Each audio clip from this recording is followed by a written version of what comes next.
Assalamualaikum warahmatullahi wabarakatuh.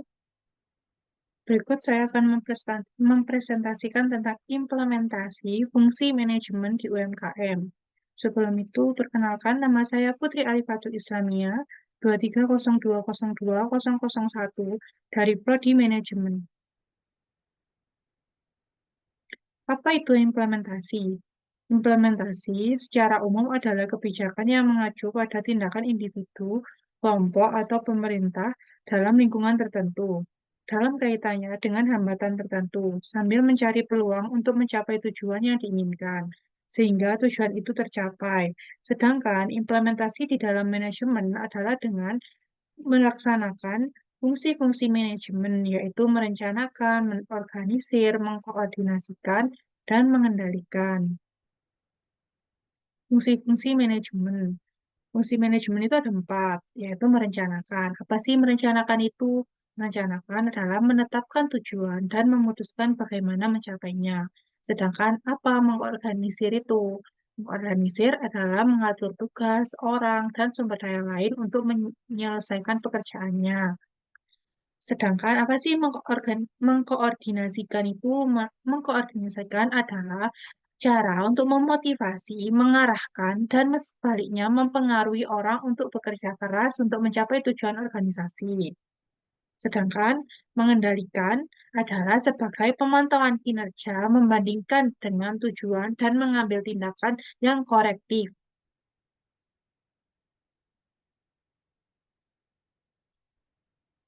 Proses perencanaan UMKM. Perencanaan UMKM mengatasi ketidakpastian dengan merumuskan tindakan di masa depan untuk mencapai hasil yang ditentukan. Business plan, yaitu suatu dokumen yang menguraikan tujuan perusahaan, strategi untuk mencapainya, dan standar untuk mengukur kesuksesannya. Pengelolaan usaha UMKM memerlukan proses perencanaan yang terstruktur. Tahap awal perilaku usaha UMKM harus mengidentifikasi pilihan-pilihan yang ada. Kemudian, galilah kondisi-kondisi yang ada pada bidang target. Setelah itu, buatlah rencana aksi dan catat kemajuannya. Implementasi fungsi manajemen perencanaan pada usaha UMKM. Yang pertama adalah merumuskan misi usaha UMKM. Pada pernyataan misi, diuraikan apa alasan untuk menjadi UMKM tertentu.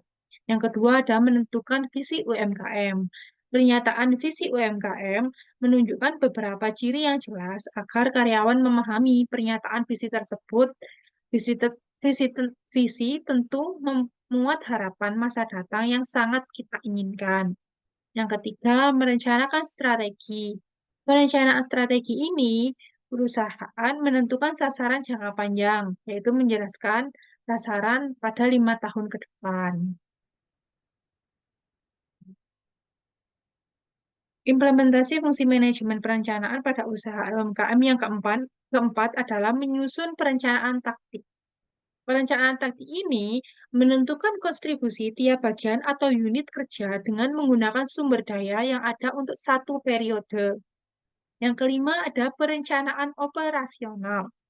Perencanaan operasional ini, tim kerja menyusun rencana bagaimana menyelesaikan tugas-tugasnya dengan sumber daya yang ada. Pengorganisasian UMKM.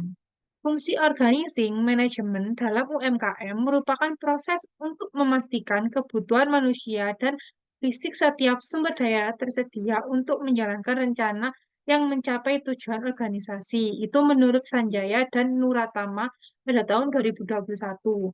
Menurut Kontis dan Weyrich pada tahun 2012, fungsi mengorganisir berperan sebagai aktivitas yang dibutuhkan untuk mengidentifikasi dan mengklarifikasi, mengelompokkan kegiatan-kegiatan yang diperlukan untuk mencapai tujuan, memberikan penugasan kepada tiap kelompok di mana manajer yang berwenang perlu mengawasinya, menentukan koordinasi secara horizontal dan vertikal dalam struktur organisasi. Pengorganisasian ini penting diadaptasi pada UMKM agar usahanya dapat dikelola secara lebih teratur, terutama untuk usaha yang telah melibatkan banyak orang, aktivitas yang padat, modal yang cukup besar, sehingga memerlukan pengelolaan yang lebih baik sesuai dengan tujuannya.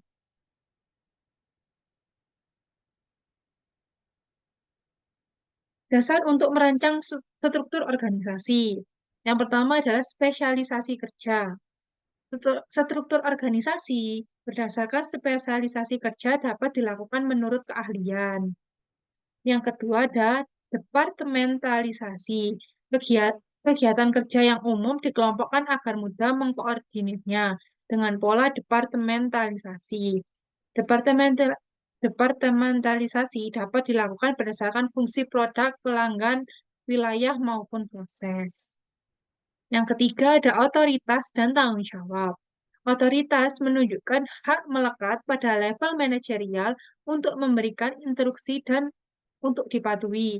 Saat seseorang karyawan diberikan hak untuk mereka juga memikul kewajiban untuk dijalankan dan mereka harus bertanggung jawab atas kinerjanya dan tugasnya.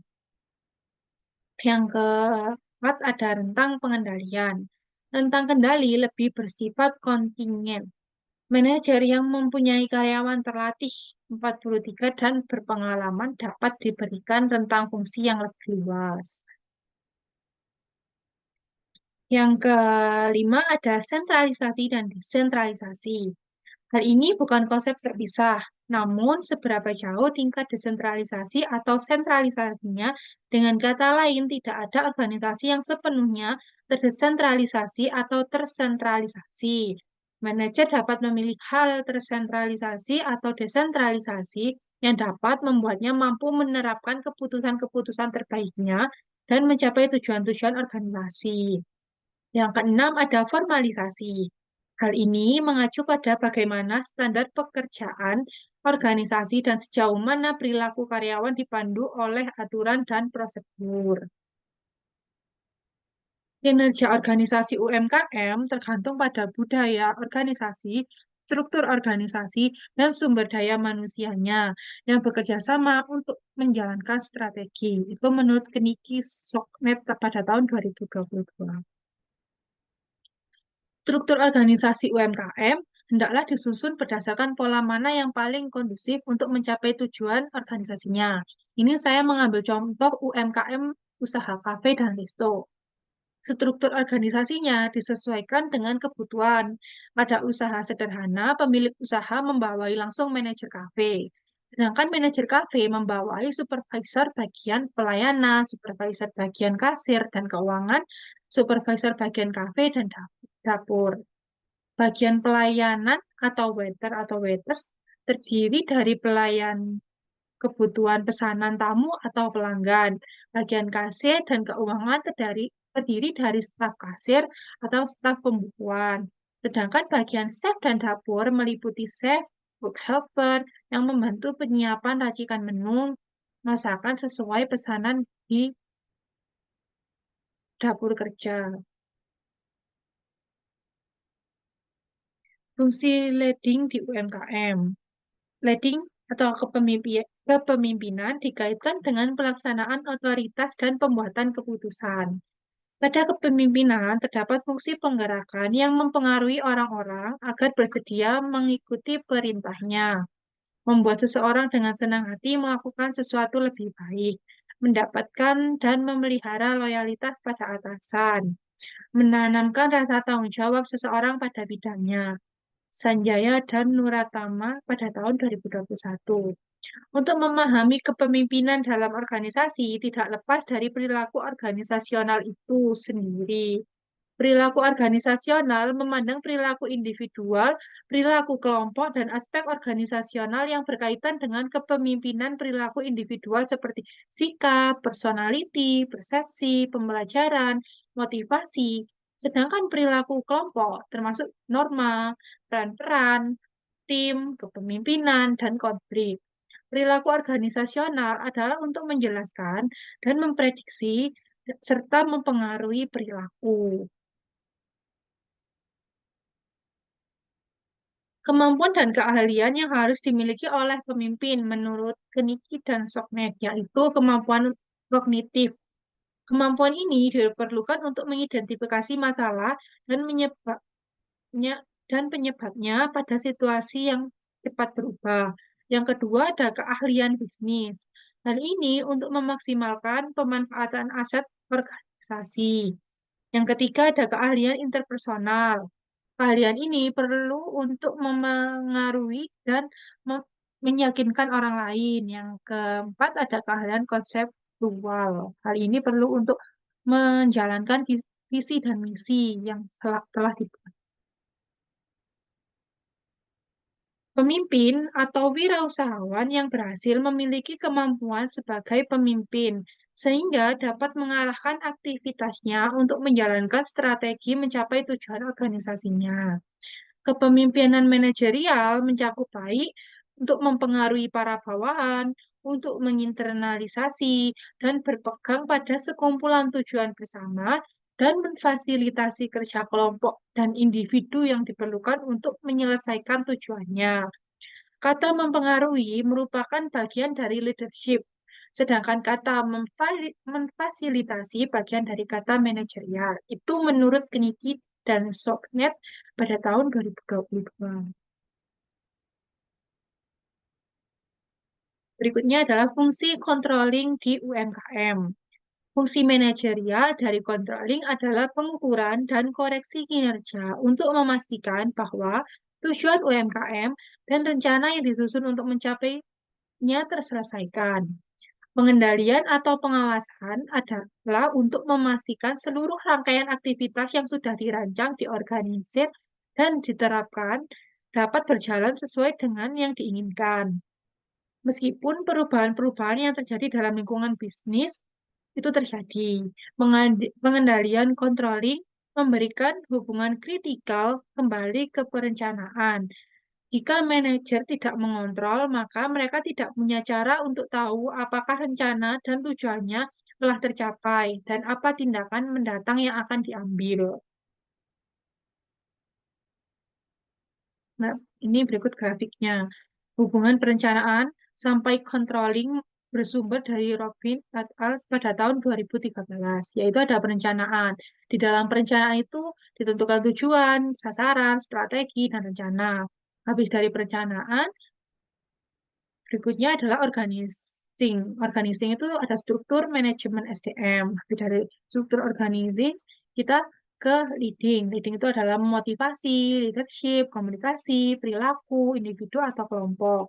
Setelah itu controlling.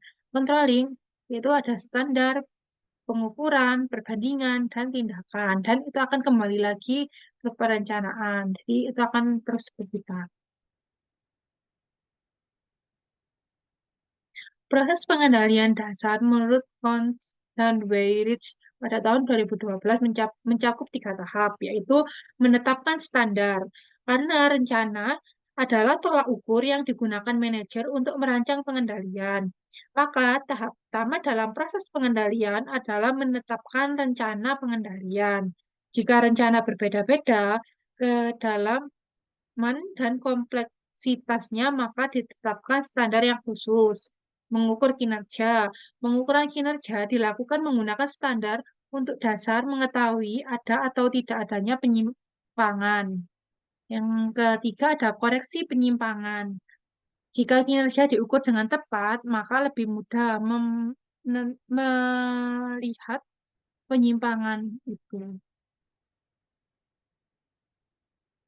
Mekanisme pengendalian yang kurang dapat menimbulkan masalah pada manajer maupun usaha UMKM itu sendiri.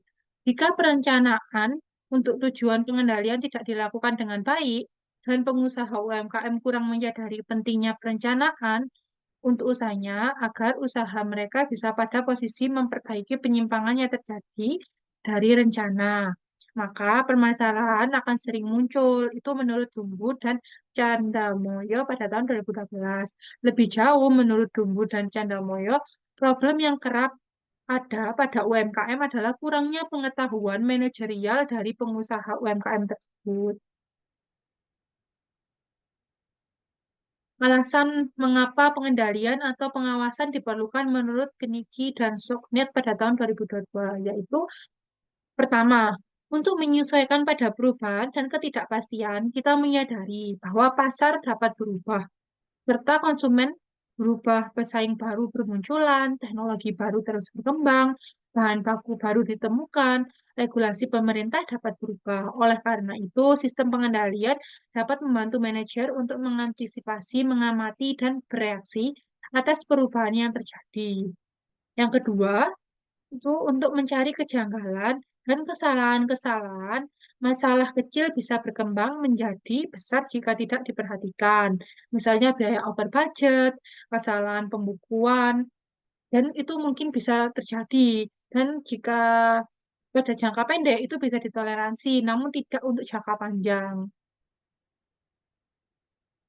Yang ketiga, alasan mengapa mengendalikan atau pengawasan diperlukan, yaitu untuk mengurangi biaya, meningkatkan produktivitas, atau menambah nilai.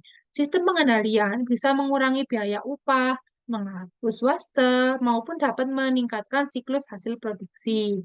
Yang keempat, untuk mendeteksi peluang dan meningkatkan inovasi. Pengendalian dapat membantu mengingatkan manajer mendapatkan peluang inovatif yang mungkin bisa hilang tak berkesan jika tidak ada yang mengontrol. Alasan kelima, mengapa pengendalian atau pengawasan diperlukan, yaitu untuk menyediakan umpan balik kinerja. Kita mengetahui perbaikan-perbaikan itu dengan melakukan umpan balik. Nah, pengendalian ini membantu manajer menyediakan umpan balik. Yang keenam adalah untuk mendesentralisasi pengambilan keputusan dan memfasilitasi kelompok kerja. Sekian presentasi dari saya. Kurang lebihnya saya mohon maaf. Wassalamualaikum warahmatullahi wabarakatuh.